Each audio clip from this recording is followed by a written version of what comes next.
Salvete. Mihi nomen est, Stella, et hoc est Batgirl the Oracle, the Barbara Gordon podcast, episode 258 for March MMXXV.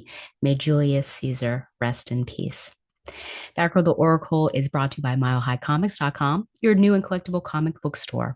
Mile High Comics has an inventory of over 5 million comics from the gold, silver, bronze, and modern age, and over 100,000 trade paperbacks. If you're not into the vintage stock, Mile High Comics also has a subscription service called the New Issue Comics Express, offering discounted price for comics ready to hit the shelves.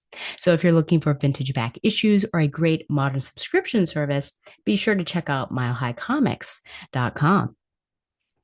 Well, it appears that I fed you a lie because I said, oh, maybe this month in March I'll be able to, look at the vintage issues and would be good to go. But yes, the silly old Stella forgot, in fact, that, I'm taking 20 students to Greece. And so my time is a bit limited. So here we are. We're just going to be doing the modern tales. I'll be leaving for Greece in a couple days for all of spring break with them. There'll be another chaperone. I'm sort of riding shotgun on this one, the co-pilot, since this is my first year here and the trip was already planned. Someone who had been on one of these trips before is kind of taking lead, and then I will take over and have more of my fingerprint on the next trips. But we'll be hitting up Athens and Olympia and Delphi and Kalimbaka. So looking forward to it, but also, for my friends that know how I get with trips and things like that, and how I am very attentive to people and making sure they're not doing foolish things, and also very, you know, schedule oriented. I hope that I'm able to enjoy myself. I'm worried that I'll just be focused on the students, making sure that they're safe, also making sure they're not acting too American, not walking with their phones, which I'll probably will snap at that. I already warned them that, do not be walking on the sidewalks or the street looking down at your phone. So looking forward to it, but also, some general anticipatory anxiety. 12-hour flight, 8 hours to Heathrow, and then 4 hours to Greece with a 4 hour layover. Don't worry, I'll be bringing some books and kind of plotting out my sleep schedule because when we leave, it'll be 3 a.m. Greece time. But I don't sleep well on planes. So I feel like, oh, maybe if I can get in a 3 hour nap and it'll be like 6 a.m. and it'll be like a regular day. So we shall see. So when I see you again in April, I'll be able to tell you what that is like. It's good that it's spring break because that means I won't be missing any classes. The students won't be missing any classes, but we get back on a Monday, which we're so off then, and then Tuesday right back to school, and we get back 7:30 p.m. on Monday. So I'm definitely going to be wiped that next week. But then we have a 3 day weekend because of Eid. So at least I think I'll be able to recover then, fingers crossed. So yeah, that's what we have. So basically, this is going to be one of those quick and dirty episodes again, just looking at the modern stories to get this podcast out. So we have the March episode before I leave. So might as well just get right into it. And we shall start with Batgirl.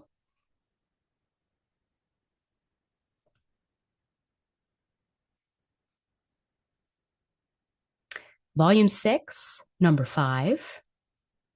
Mother, part 5 of 6. Writer Tape Bromble, artist Takeshi Miyazawa. And realized I didn't change from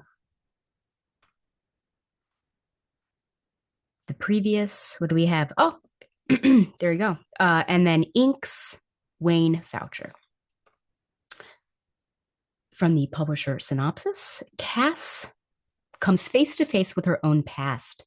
As Batgirl continues to unravel the complicated relationship with her mother, she finds herself alone in the dark den of her enemies, plunged into Poppy induced hallucinations, plunged into Poppy. My gosh, plunged into Poppy induced hallucinations. Batgirl relives her past alongside a surprise visit from a Bat family member who helps Cass confront the tangled roots of her origins. The lines between love, shame, and legacy begin to blur. Will Cass survive long enough to embrace her heritage or break free from it at last? I want to say that I love this cover. I think it's the contrast. Wow. Okay. I just want to say that I had a cold, which I feel like 2 weeks before I had this cold, I had another cold. So it's just the germ infested children that I teach. And now I've had this cough for a week and it's stopping, it's subsiding. But here we go. I'm recording a podcast and I'm still coughing, so I do apologize. I love this cover. I think it's because of the contrast, because of how dark obviously that background is along with Cass, and then you have these poppies in front of her, and I love the art throughout. I think in particular those scenes with the poppies and just this iridescent blue that we see, which is also because of the unburied. So just yeah, two thumbs up with the art. My one complaint, I think, for this particular issue, if I were to quote Donovan, my sometimes beloved, in saying that it's a near perfect issue, I fully agree with that. I think my complaint with it is that Cass's mask is off the entire time. I think I'm just used to her having that mask. In other places, she always has the mask.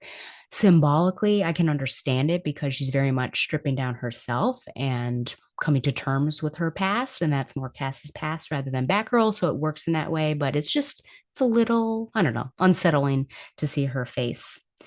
At the beginning, I actually wondered if this was going to be an all silent issue, with the exception of these moments here, these backflashes of when she was engaging and interacting with her mother, which I thought, oh, wow, how powerful an all silent issue. It's been a long time since we've seen that. I would say maybe it's a third or a half of the issue, so still powerful nonetheless. And there's no reason for Cass to be making any noises or sounds or speech. And then we just have a little bit with the unburied here. Thankfully, we don't have an exposition heavy sort of issue like I've been complaining about. Yes, one could argue that what we see with her poppy induced hallucination might be mm, exposition heavy. However, because I think it speaks to fans of her character, I would say it's more of maybe a rehash and reanalysis from a different angle rather than giving us exposition. But it also, for new readers, I think gives you insight as to who this character is if you were unaware. I like how in this first half, Cass is carrying around memories of things that Chiva said to her. Well, in the second half, she's really digesting them with someone that she truly trusts. And that person that she trusts, here she is in this poppy field. Could it be anyone other than Stephanie Brown? And Stephanie Brown in her Batgirl outfit rather than her spoiler outfit. This, of course, is reminiscent to, I mean, rather recently, if you recall, I did the old school Cassandra Cain issue where she was not in a good way and she actually was visited by dead Stephanie Brown, which I appreciated that Cass actually says something like, are you dead? You're not dead, are you? And she well, she says, am I dead? But the implication is, Steph, are you dead? And she said no. That'd be crazy though, wouldn't it? So I love this. I think that number one, it really shows the intimacy of their relationship. Like I said, it harkens back to that issue that we talked about.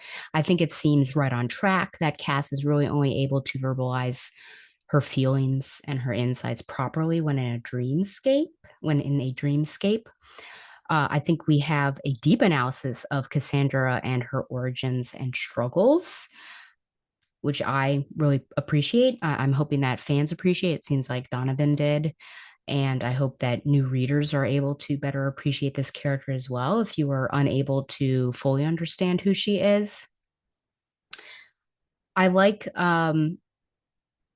that she speaks about how she had hope for what her mother could be after her poor and negative experience with her father. And then that disappointment when she realized who her mother is, that she's just another killer. I think my favorite line here is on this particular page where she says, I cannot love her because I do not love those parts of me. I love her because she is those parts of me, and realizes that particular contradiction.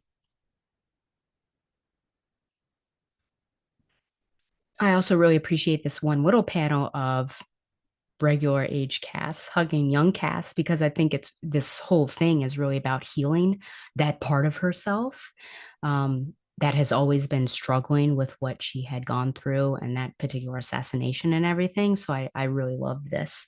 But just, man, you really get to, I think, the complicated relationship in all the people in Cass's life, in particular her mother and a little bit her father as well, and just this psychological episode, just being really powerful. So yeah, I really appreciate it.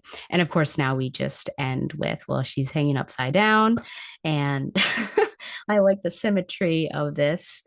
Perhaps asymmetries sort of in parallel with each other. And Shiva looks a little annoyed. Did you get your beauty sleep? Good, because our enemies will not defeat themselves, my daughter. This seems like a perfect time to have a one-on-one conversation rather than in the previous issue where they were in the midst of a battle and in a broken train car.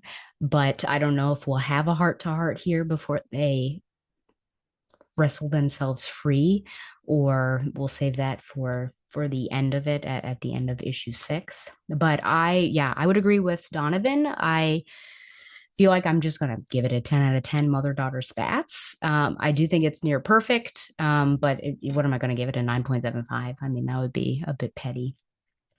I just think it's a great look into Cassandra. As I'm saying, I feel like I'm just repeating myself. And that dreamscape, I think, is just really well written. And I'm glad that it's not exposition heavy, and B, that Cassandra, for the fifth time in a row, doesn't fight people without talking to them, fight her allies without talking to them. So good, yeah, good thing that she did not fight Stephanie Brown um, before, I don't know, asking, "Are you really Stephanie Brown?" Because that would have just gotten my goat, as they say. So highly recommend that particular issue. We will see where that story ends.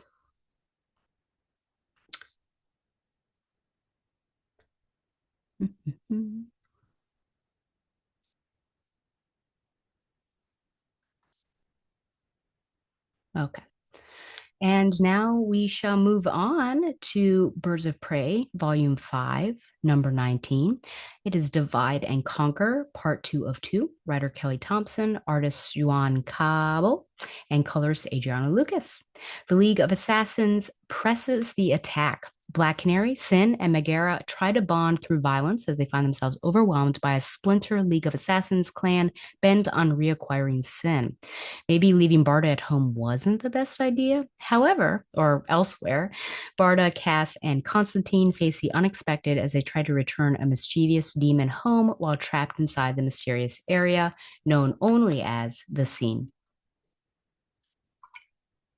Another falsehood that I fed you was that that previous issue had a wraparound, and it appears that the wraparound is really 18 and 19 connecting to each other. So this is that second half of what you saw in the previous issue.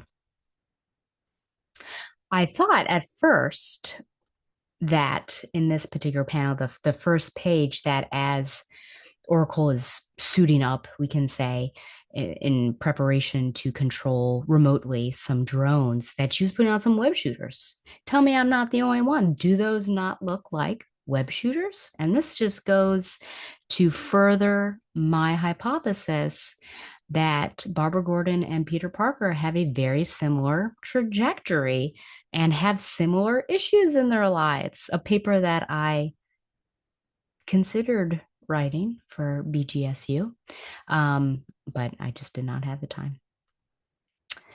I like this particular splash page for the obvious reasons of how it's laid out, the actions and everything, and also what Dinah is saying. Speaking about fighting, the feeling she gets from causing pain, I feel like it's really insightful. She recognizes it as being dangerous and a corrupting force, and I think that this is foreboding and foreshadowing that this is something that we will have to worry about. We worry about it in this issue. We're going to have to worry about it in the future with Sin.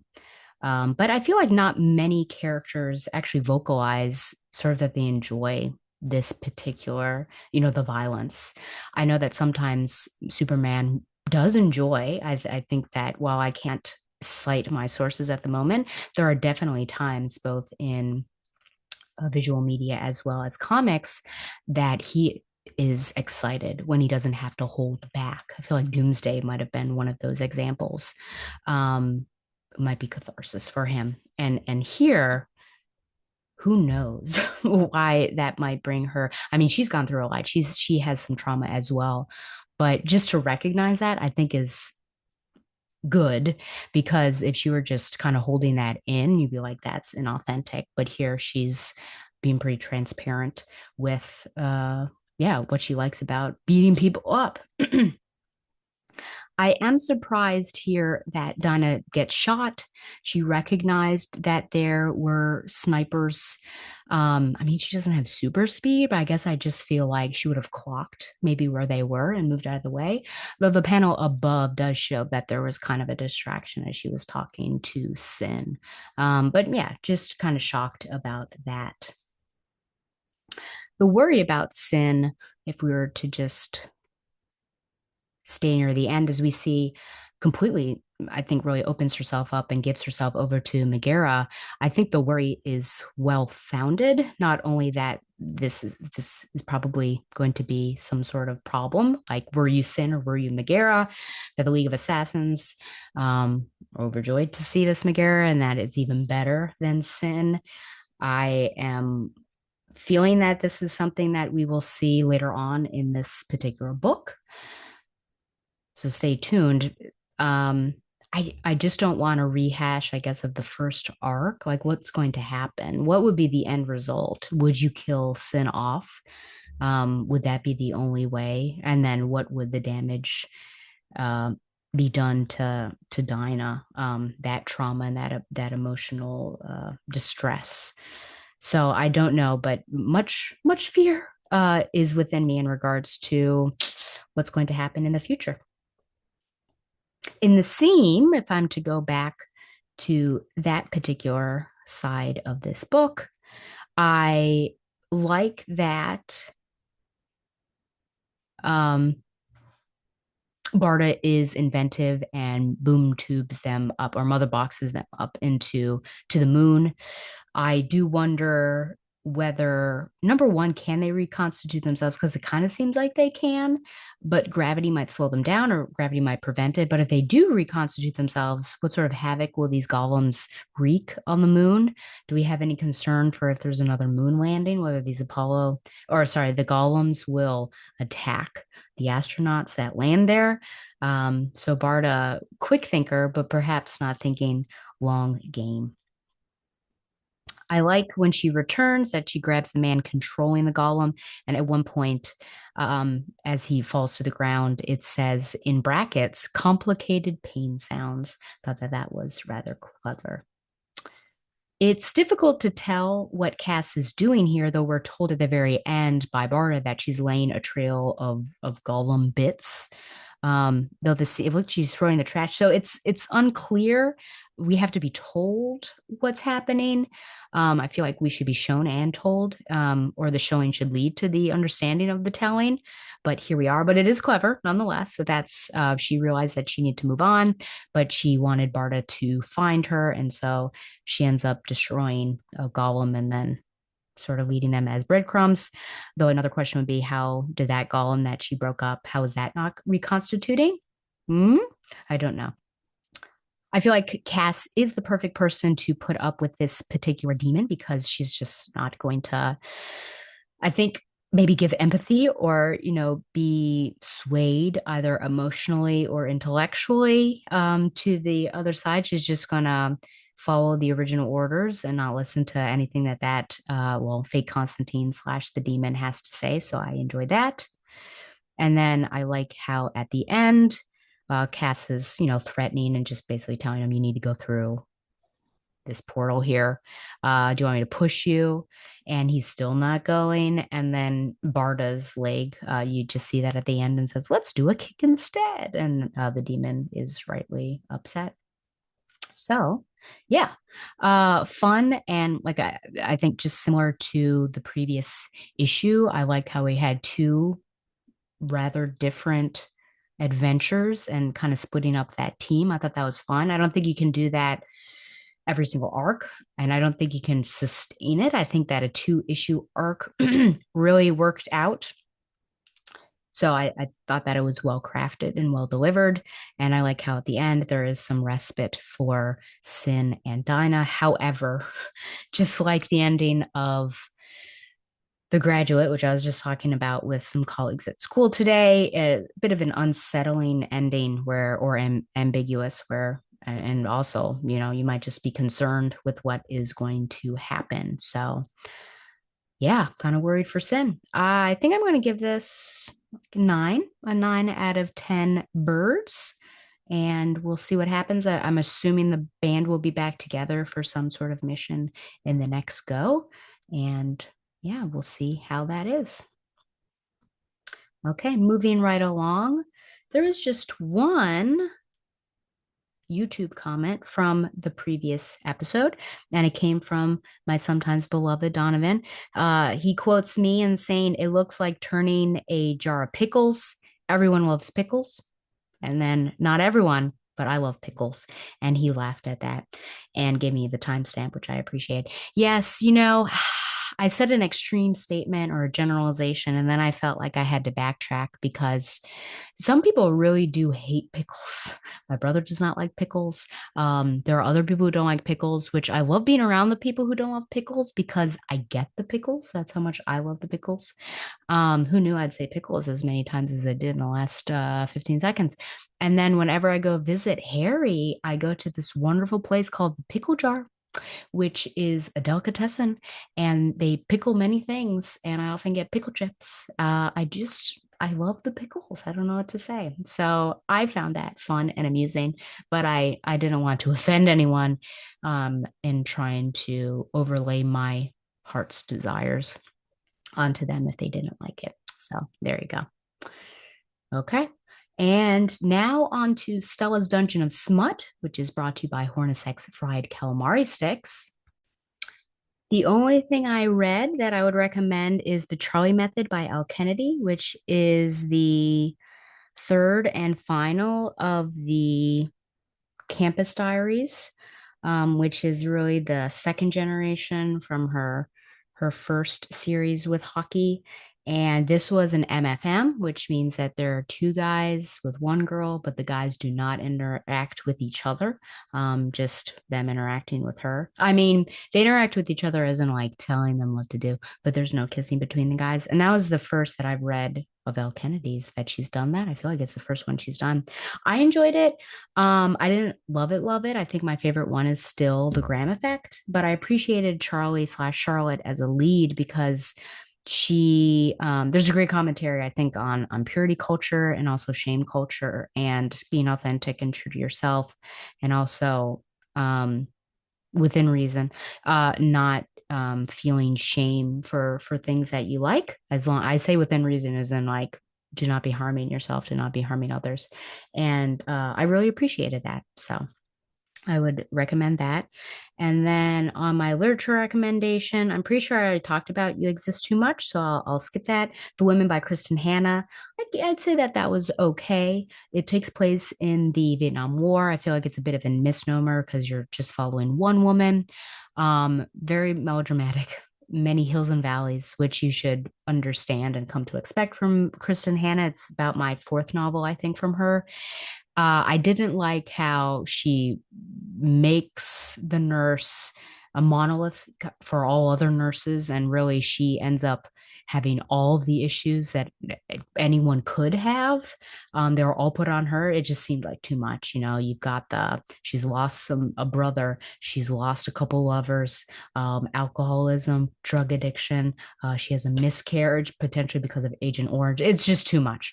But give it a go. And that was for book club that I've joined. So two book club goes with this group. Fingers crossed that it keeps working out, and I make some friends from it. And then finally, something I don't recommend, but I'll say that here it is: Troilus and Cressida by William Shakespeare.